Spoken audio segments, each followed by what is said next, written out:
Look, the deal, we don't know precisely how much it will cost. It is commercial in confidence. The federal government says that there are long-term purchasing arrangements in place, so we can expect that to be long-term contracts with Moderna for COVID vaccines and potentially flu vaccines well into the future.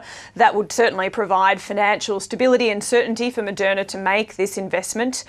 We also know there's support from the Victorian government, incentives for Moderna to both be in Australia and in Melbourne in particular. The exact site hasn't been nominated, but it will be somewhere in Melbourne, which has something of a biotech hub here in Australia.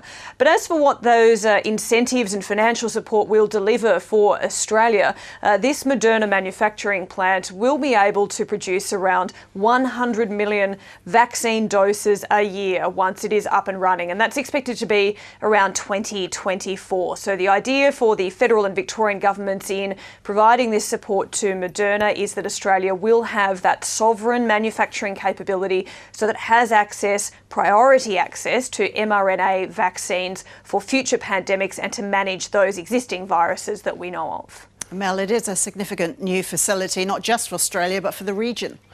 And this has been a big part of the rationale for the federal government as well. It's not just about ensuring that Australia has a clear supply line for these vaccines. It certainly doesn't want a repeat of some of the halts to the rollout earlier this year when it was difficult to procure those vaccines from Europe and other parts of the world. But it's also about ensuring Australia can continue to support countries, particularly in the Pacific, with supplying vaccines there as well, given they don't have the capacity and means to develop and manufacture as Australia would. So the Prime Minister, Scott Morrison, has indicated that this facility would not just help Australia's vaccine supply, but that for a number of Pacific partners as well as other countries in Southeast Asia. That will not just enable us to meet Australia's needs, but it will also enable us to continue to play an important role here in the region.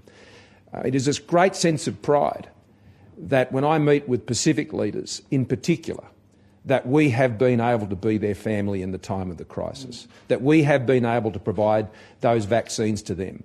Fiji in particular was in a terrible dilemma, and Australia led the way in ensuring that Fiji was vaccinated. Similarly up in Timor-Leste. Scott Morrison there. And of course, this is an in-principle agreement, so there are still a few more details to be worked out, including where exactly in Melbourne this manufacturing plant will be. But both the Victorian and federal governments are very happy to finally have Moderna's name stamped on this manufacturing project.